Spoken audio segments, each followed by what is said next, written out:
Goeiemôre julle almal. Vandag is Sondag die 23ste, baie spesiale dag hier in ons Spiese se lewe, want dit is Leonora se verjaarsdag. Ja, sy sit hier by my met 'n baie mooi hoed op. Sy lyk baie fraai en ek is so dankbaar die Here haar gespaar het.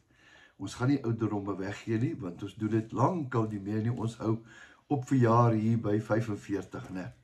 Maar dit is 'n voorreg om saam met haar hierdie dag te vier en om nagmaal te hou.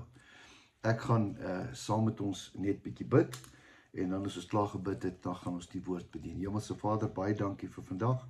Dankie vir u goedheid, dankie vir u guns, dankie vir wie u is, wat u vir ons doen. Dankie vir alles, Here, wat u elke dag in ons lewe vir ons doen. Baie goed weet ons nie eens en sien ons nie, maar ons weet, u is ons Papa. U kyk na ons. U pas ons op. U versorg ons. U help ons. U gee ons wysheid. Dankie daarvoor. Ek bid dat u hierdie woord sal seën vandag en elke woord wat gespreek sal word, dat dit in goeie harte, in goeie grond sal val, Here. Dis my gebed in Jesus se naam. Amen. Nou ja, goeie vriende, dit is 'n groot voorreg. Gister so 'n lekker hailstorm hier by ons en die hele wêreld is vol blare, maar ons is dankbaar want die Here is goed. Nou ja, gister was 'n baie besonderse dag vir my. Ek het, soos meeste van julle weet, het ek 'n golfwinkel en in Hansan en Saterdagoggend en dan kom mense hierna toe en dan verkoop hulle stokke en hulle koop stokke. Dit is maar hoe dit is. Dit help my in die bediening. So ek het 'n golfbesigheid. Nou, terwyl ek hier sit, kom 'n jong man hier in, 'n pragtige jong man en hy het 'n mooi golfsak. Hy het die stel by my gekoop. Man, van die grootste tot die jongste, alles, dis eksie perfeksie. Hy het nogal baie betaal daarvoor, want dit is 'n baie eksklusiewe sak. Jy kry nie eldag so iets nie, pragtige wit sak en vertoon baie mooi. Hy kom hier en ek kom sit hier by my en hy vra vir my, hy wil die stel verkoop. Dis nie omdat hy niks van die stel hou nie, inteendeel. Hy sê, maar daar's iets wat hom pla van die stel. En die ding wat hom pla van die stel, is dat sy 1/5 yster is weg. Hy het hom ergens verloor, hy het hom verlê, ergens iets gebeur, dit gebeur. Glo my, ek speel golf en baie keer met iemand agter my aanhardloop en sê, man, jy het jou stok daar by die bunker vergeet. Nou ja, hy kom hier by my aan en ek kyk die ding so op en af en ek het 'n keuse. Ek het 'n keuse om hierdie stel by hom te koop, want as hy daai stok nie het nie, is die stel baie minder werd. Nou moet ek die hele wêreld gaan soek vir daai stok.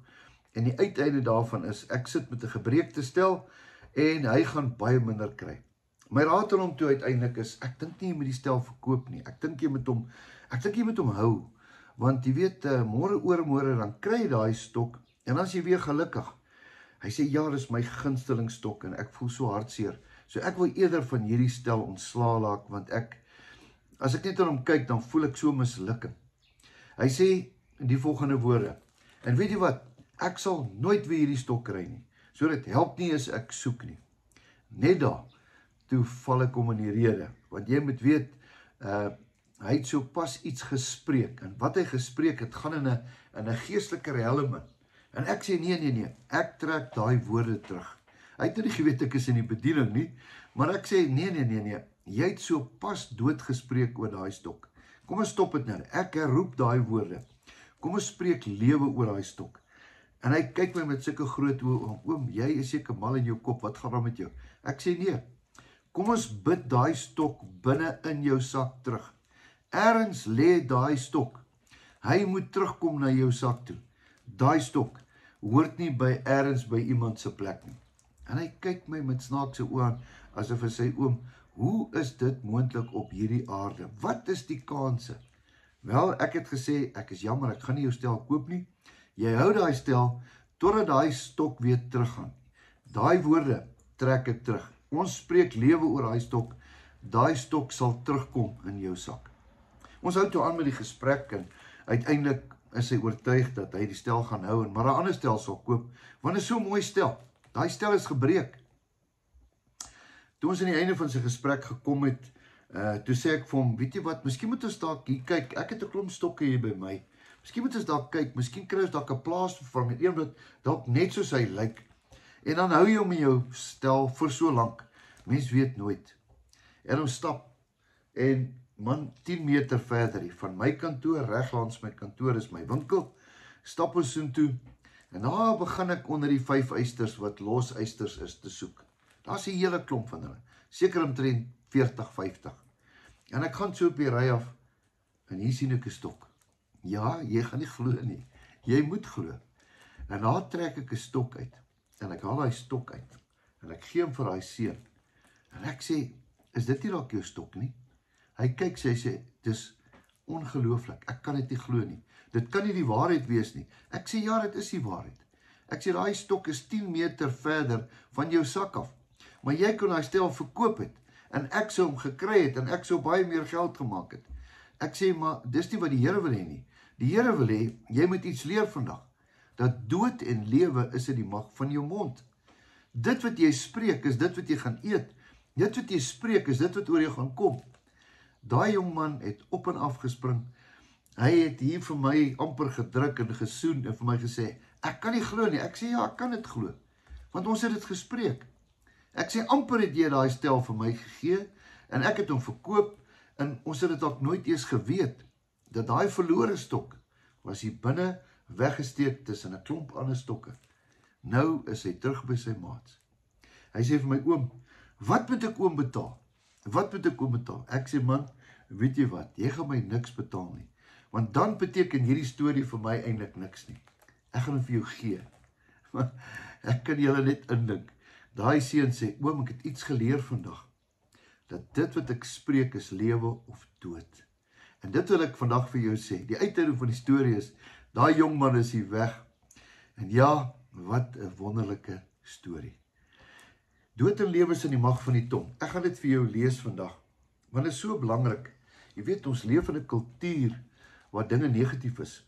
Die hele wêreld is, maar glo my, dit was al honderde jare negatief. Ek dink, dit was 50 jaar gelede negatief, met die depressie en met die resessies en die Franse revolusie en al die eeue heen was dinge negatief. Hulle het almal gekla oor die regering en oor petrolpryse en oor belastings.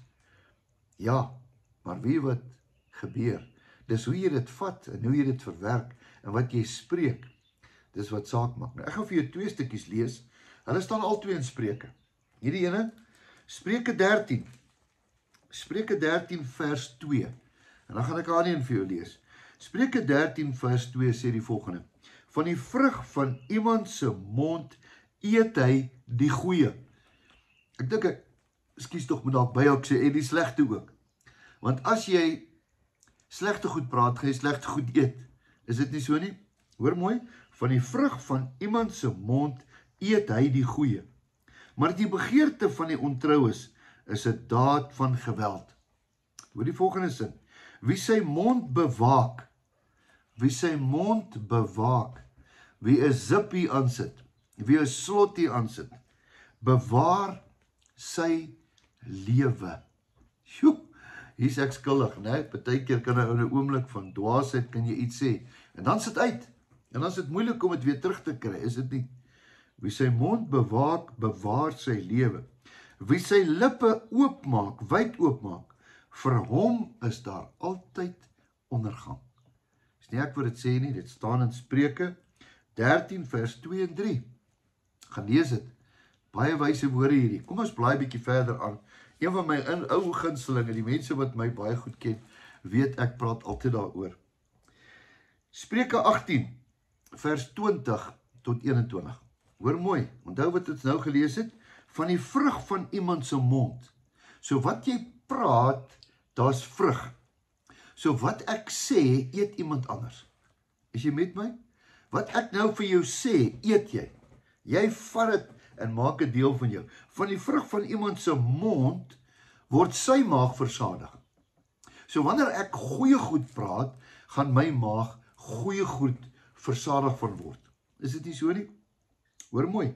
Hy word versadig van die opbrengs van jou lippe, van sy lippe. Hierdie is merkwaardig. Dit is so belangrik dat 'n mens elke dag, net voor jy praat, baie fyn moet dink. En baie mooi fyn moet besluit vir wat jy sê. Tel net tot 10. Jy weet, buig net jou vingertjies in, tel net tot 10, voor jy iets sê, want daai goed wat jy gaan sê, gaan naderhand goed na jouself toe terugbring. Nou hier kom hy, vers 21, twee goed, daar's dood en daar's lewe. Dood en lewe is in die mag, hoor mooi, dood en lewe is in die mag van die tong. Dood en lewe kan jy spreek. Ek kan 'n kind vermoor met my woorde. Ek kan vir hom sê, jy is stupid en onnosel. Jy kan nêrens kom nie. Kyk net, wat het jy gedoen? Man, jy dit. En vir jare is daai kind 'n gevangene van my woorde. Hoeveel van ons het nie wonde van ander mense se woorde nie? Hoeveel van ons is nie al slawe van ander mense se woorde nie? Hoor mooi, dood en lewe is in die mag van die tong. Net so ook is lewe. Baie mense, ek was 'n onderwyser, ek het 'n punt daarvan gemaak. Wanneer ek iemand sien, wil ek iets goeds van hom sê. Ek het lewe oor kinders gespreek. Ja, ek weet nie, die vrug kan ek vandag seker al eet. Hoekom ek geseënd is omdat ek 30 jaar gelede hierdie gedeelte eendag by 'n mannekamp gehoor het. En ek het gehoor hoe belangrik dit is, dat jou toekoms, jou kos, jou loopbaan, jou volgende salarischeck, alles hang af oor wat jy sê. Hoor mooi, dood en lewe is in die mag van die tong. En hy wat dit gebruik, sal die vrug daarvan eet. Jou kinders se toekoms is in jou mond. Jou kleinkinders se toekoms is in jou mond. Ek sal so graag eendag wil hoor by my kleinkinders, my oupa het net positief gepraat. My oupa het net lewe gespreek. Ek sal dit so graag wil hoor. Ek sal so graag wil hê, mense met my onthou daarvoor. Ek sukkel nog daarmee. En as jy my sien dat ek dalk negatief praat, stop my. Want wie hoekom? Wat ek spreek, dit sal ek eet. Dood en lewe is in die mag van die tong. En hy wil dit gebruik, sal die vrug daarvan eet. Vanmôre is ek so bly dat Jesus gekom het aarde toe, om ons hoop te gee. Die hele Bybelgedeelte van Jesus waar hy was, Matteus, Markus, Lukas, Johannes. Hoeveel keer het Jesus nie gekom, en die ou Sadduseërs en die al hierdie ouens wat so baie gemoun het, hy het hulle gekeer. Onthou julle, die mense wat om die ou berg geloop het vir 40 jaar, weet jy wat het hulle uit die beloofde land uit gehou? Hulle woorde. Hulle was mouners, kies vir die Engelse woord. Hulle het gekla. Elke dag, hulle het gekla. Die Here was by hulle. 'n wolkkolom was by hulle. 'n vuurkolom was by hulle. Oral, daar was kos, daar was alles. Maar hierdie ding het hulle weggehou van die land van melk en honing. Sjoe, moenie jouself beroof van die land van melk en honing, omdat hierdie ding jou daarvan weghou nie. Miskien is jy in die woestyn. Ja, baie keer is ons in die woestyn as gevolg van ons eie woorde. Sjoe, kan ons nie vandag net bely, ons almal, en sê, Here, vergewe ons al hierdie negatiewe woorde wat ons gesê het. Dankie dat van vandag af gaan ons lewe spreek. Ons gaan 'n wag voor ons mond sit en ons gaan dink voor ons praat. Want dit wat ons praat, is dit wat ons sal eet. Ons kan mense vernietig met ons woorde, maar ons kan ook mense raak lewe. Ons kan mense genesing spreek, ons kan liefde spreek, ons kan hoop spreek, ons kan Jesus spreek oor mense. Wat 'n lewe hier om Jesus oor mense te spreek. Vanmôre gaan ons nagmaal gebruik. Stukkie brood. Jesus, kom. En hy vat die brood en hy sê, dis my liggaam, mense, wat ek vir julle gaan breek, sodat julle kan lewe. Dis my liggaam, wat ek kan breek, vir julle, sodat julle kan lewe. Ek wil hê vanmôre vat jy die brood, en ons dink aan Jesus, en al wat ons sê, dankie Jesus, dat U ons gedink en ons het aan daai kruis. Dankie dat ons vir U belangrik was. Ons eer dit vandag, ter nagedagtenis van Jesus Christus.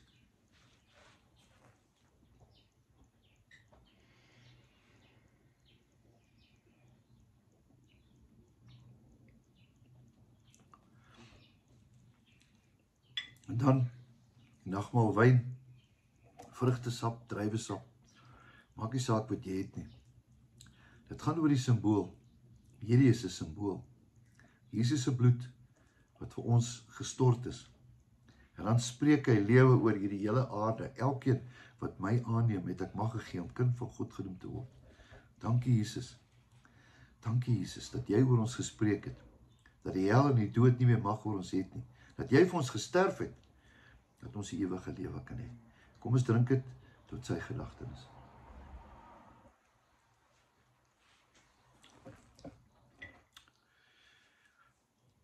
Baie dankie Hemelse Vader vir die goedheid.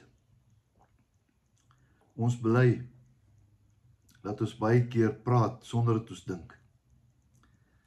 Ons het baie keer, wat ons gespreek het.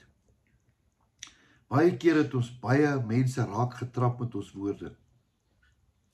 Leer ons asseblief om mense raak te lewe, om hoop te spreek, om liefde te spreek, om guns en goedheid te spreek. Dankie Here vir die woord wat ons vanmôre weer teregwys, dat dood en lewe is in die mag van die tong, en hy wat dit gebruik, sal die vrug daarvan eet. Ons loof en prys U naam. Amen.